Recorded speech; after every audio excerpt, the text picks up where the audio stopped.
नमस्कार, मैं हूं रहबर सीबारी और आप देख रहे हैं एडी टीवी नेटवर्क। सब कुछ होते हुए भी कुछ नहीं है, कुछ है तो सब कुछ नहीं है।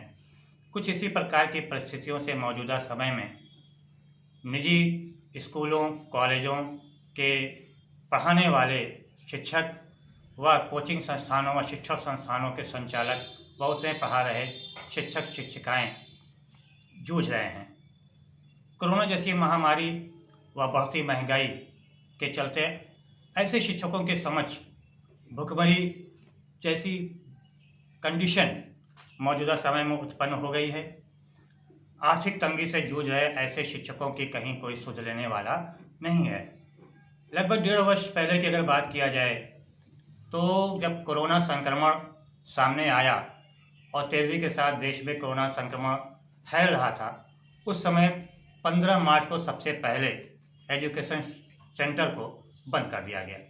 हालांकि 10 दिन बाद संपूर्ण लॉकडाउन भी लागू कर दिया गया। इसके बाद से जैसे जैसे लॉकडाउन बढ़ता गया वैसे वैसे निजी कॉलेजों, शिक्षण संस्थाओं, कोचिंग सेंटरों में पढ़ाने वाले शिक्षक व संचालक के समक्ष आर्थिक समस्याएं उत्पन्न होने लगीं। धीरे धीरे जब कोरोना संक्रमण देश में कम हुआ तो अनलॉक प्रक्रिया प्रारंभ हो गई, तो इनके चेहरे पे भी खुशी जाहिर होने लगी। इन्हें उम्मीद लगी कि अब जल्द ही सारी चीज़ें पूर्व की भांति शुरू हो जाएंगी और हमारी आर्थिक समस्याएं भी दूर हो जाएंगी। अनलॉक प्रक्रिया शुरू हुई तो एक एक करके सारे सेक्टर खुलते गए। इनके चेहरे पे खुशियां बढ़ती गईं और ज़्यादा भी बढ़ती गईं। ये उसी प्रकार से हो गया जैसे एक कहावत है, बेगानी शादी में अब्दुल्ला दीवाना। वही अवस्था इन शिक्षकों के समक्ष भी हो गई। लेकिन अनलॉक प्रक्रिया में जब तक एजुकेशन सेंटर खुलता तब तक काफ़ी देर हो चुकी थी।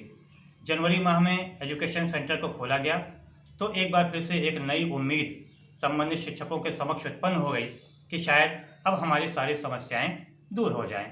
लेकिन अभी कुछ दिन ही हुए थे कि एक बार फिर से कोरोना संक्रमण की दूसरी लहर सामने आ गई।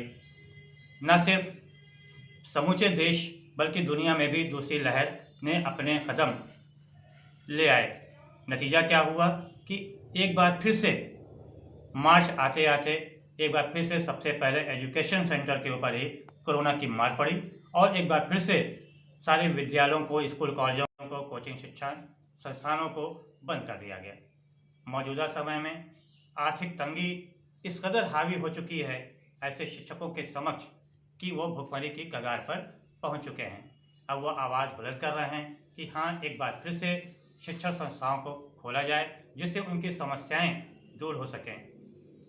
जो कोचिंग संस्थाएं हैं, जो शिक्षण संस्थाएं हैं, वहाँ के संचालक और उसमें पढ़ा रहे शिक्षक तो पूरी तरह से आर्थिक तंगी और महंगाई से परेशान हैं। लेकिन जो निजी विद्यालय हैं उनके शिक्षकों को कुछ उम्मीद थी कि शायद उनको सैलरी मिले, लेकिन या तो कहीं मिल नहीं रही है या फिर अगर मिल भी रही है तो आधी सैलरी मिल रही है। ऐसे में उनके घर का खर्च चलाना अत्यंत मुश्किल हो गया है।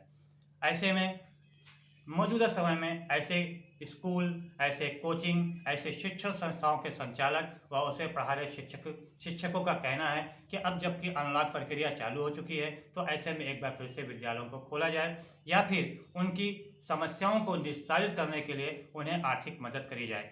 लेकिन इस मौजूदा हालात में कहीं इनकी कोई सुनवाई करने वाला नहीं है। ना तो सामाजिक संगठन इनकी आवाज़ बुलंद कर पा रहे हैं और न ही सरकार को ही इनकी समस्याओं से कोई लेना देना नहीं है। चाहे वो सरकार में बैठे हुए लोग हों या विपक्ष में बैठे हुए लोग हैं, सब मौजूदा समय में अपनी राजनीतिक गोटियां सेक रहे हैं। अगर चूंकि आने वाले समय में देश के सबसे बड़े सूबे उत्तर प्रदेश में विधानसभा चुनाव होना है, उसको देखते हुए सारे राजनीतिक दल उसमें जुट चुके हैं। लेकिन किसी की भी निगाहें ऐसे शिक्षकों के समक्ष नहीं आ रही हैं जो एक समाज को एक मजबूत स्तंभ देते हैं, समाज को आगे बढ़ाते हैं और देश और दुनिया के विकास में अपना महत्वपूर्ण योगदान देते हैं। ऐसे शिक्षकों की कहीं कोई सुनने वाला नहीं है।